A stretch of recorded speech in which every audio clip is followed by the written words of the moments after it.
Ang lit-lit, diba?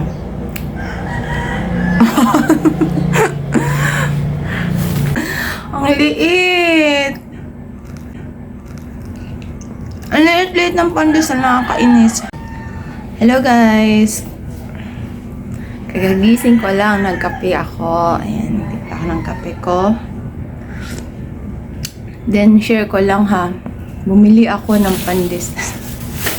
Charot. Nagpabili ako ng pandesal, pero grabe guys, ang mahal na pala ng pandesal ngayon. Yan o. Sobrang liit na. Nagmahal, tapos lumiit pa. Tagto 2 pesos. Halos isang ano na lang eh. Isang subuan na lang. Oh. Ang liit. Ang liit-liit ng pandesal, nakakainis. And shout out sa bakery dito. Grabe. Okay naman siya, masarap. Kasi bagong luto. Ayun siya guys. Tapos sasaw mo sa mainit na kape. Diba ito yung paborito natin tuwing umaga. Pero syempre maarte ka. Yung pagsubo mo ganito lang. Ba't matagal siya maubos? 20 pesos. Diyos me, marimar. Tutuusin guys, isang subuan lang siya. Kita niyo? Ang lit-lit, diba?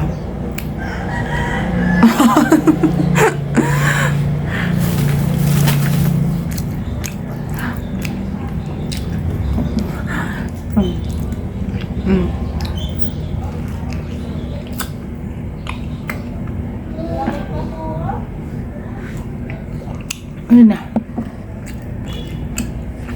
Main niyo ako magkape.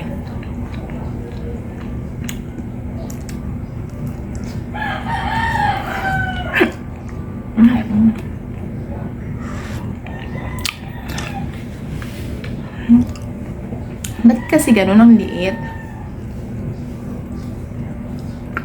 Sobrang mahal ba talagang bilihin yun?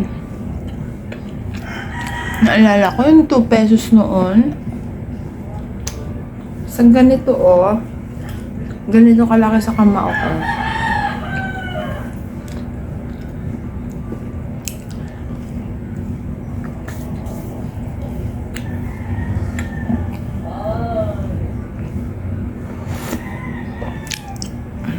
Sarap talaga ng kape.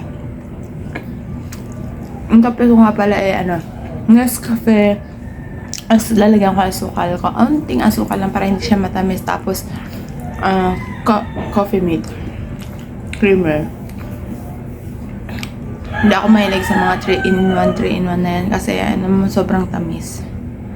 Tapos, pagkatapos kong uminom ng kape na pag 3-in-1, nasusuka ako. Kahit noon pa. Mas gusto ko talaga yung tinitimplahan.